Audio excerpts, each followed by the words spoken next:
Vande Mataram student. आज हम देखेंगे चैप्टर 1 के अंदर क्वेश्चन नंबर 3। कविता में कवि ने प्रार्थना करते हुए ईश्वर से जो कहा है उसके सामने हाँ और जो नहीं कहा है उसके सामने नहीं लिखो।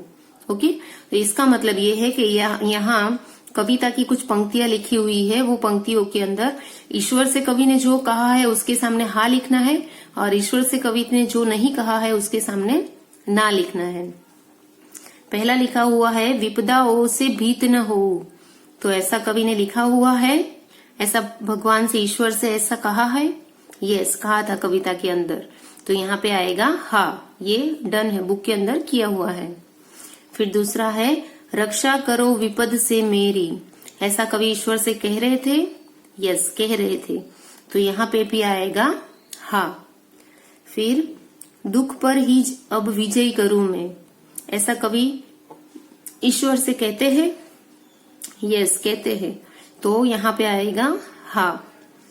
यदि न सहायक कोई आए तो अंतर्बल टूट न जाए, ऐसा कवि ईश्वर से कहते हैं कविता के अंदर। यस, कहते हैं, तो यहाँ पे आएगा हाँ। फिर है क्वेश्चन नंबर 4, अर्थ पढ़कर कविता की पंक्तियां लिखो, यानी यहाँ पे उसका अर्थ लिखा हुआ है, कविता की पंक्तियों का अर्थ लिखा हुआ है। अर्थ के हिसाब से उसकी पंक्ति कौन सी थी वो आपको लिखना है। और ये आंसर कब आएगा आपको? जब आपको पूरी कविता कंठस्थ होगी, ओरली आपको आती होगी, तब आप ये आंसर लिख पाओगे। ओके, तो उसको कंठस्थ करना बहुत जरूरी है। प्रश्न क, मुसीबत में मेरी रक्षा करो, मेरी यह प्रार्थना नहीं है, ये अर्थ लिखा हुआ है। ये कौन सी वाली पंक्ति है? यस, रक्षा करो विपद से मेरी, नहीं प्रार्थना है यह मेरी। ओके, ये वाली पंक्ति है और ये बुक के अंदर डन किया हुआ है। सेकंड से हमें करना है। सेकंड के अंदर है मेरी सहायता करने वाला कोई न हो तो भी मेरा आत्मबल न टूटे। ओके, यहाँ पे भावार्थ दिया गया है, उसके हिसाब से उसकी पंक्ति आएगी यदि न सहायक कोई आए तो अंतर्बल टूट न जाए। ओके, ये वाली पंक्ति इसके अंदर आएगी। फिर ग, मेरे जीवन का सर्वस्व यदि लूट भी जाए तो भी मैं उसे हानि न मानूं, ये भावार्थ लिखा हुआ है, तो उसके हिसाब से पंक्ति आएगी या जीवन धन ही लूट जाए तो भी उसे न क्षति में मानूं। ओके, ये वाली पंक्ति इसके अंदर आएगी।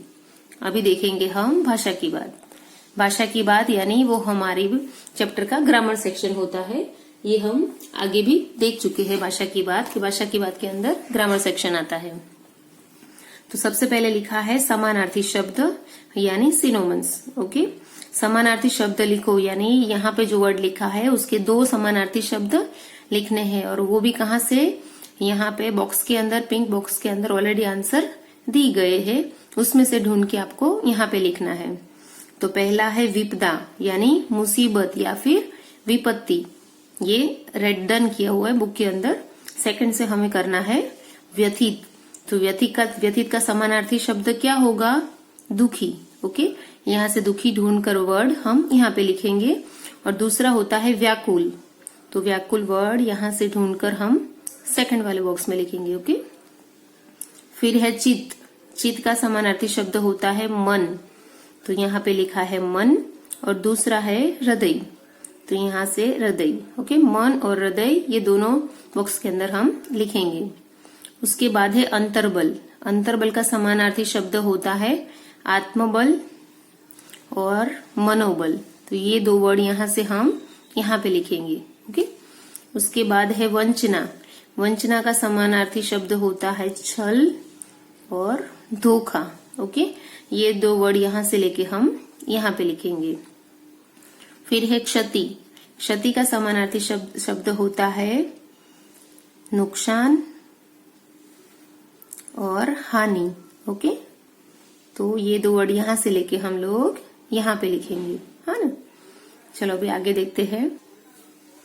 अभी देखेंगे प्रश्न नंबर 2, वर्ण विच्छेद करो। ओके, यानी राइट स्पेलिंग सिस्टम के हिसाब से उसको डिवाइड करना है। सबसे पहला डन किया हुआ है प्रार्थना, तो प्रार्थना के अंदर आएगा प प्लस र प्लस आ प्लस र प्लस थ प्लस अ प्लस न प्लस आ।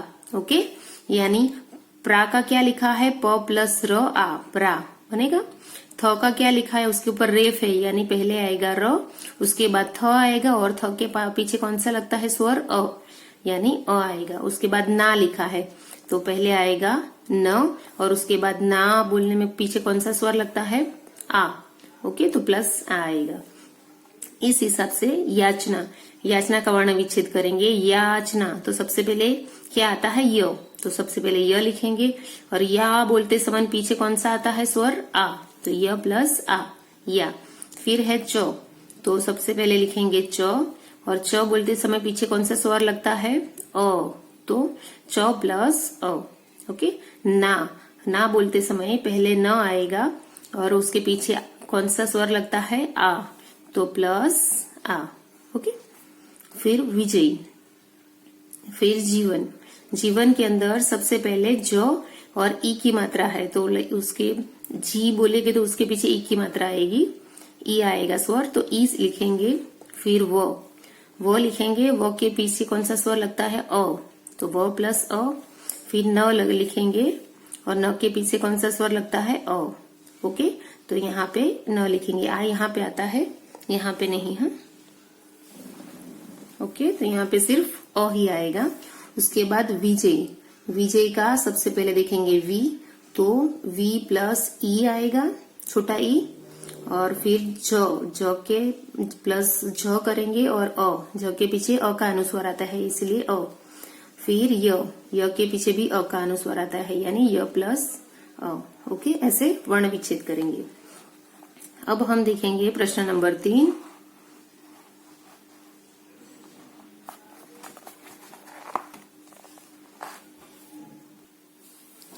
प्रश्न नंबर 3 है, उसके अंदर संज्ञा के बारे में बताया गया है, जो ज्यादा डिटेल में जानना हमारे लिए जरूरी है। तो ये वाले क्वेश्चन को हम आज नहीं लेते, नेक्स्ट वीडियो में अंदर हम संज्ञा के बारे में पढ़ेंगे और ये वाली एक्सरसाइज कंप्लीट करेंगे। Okay, bye students.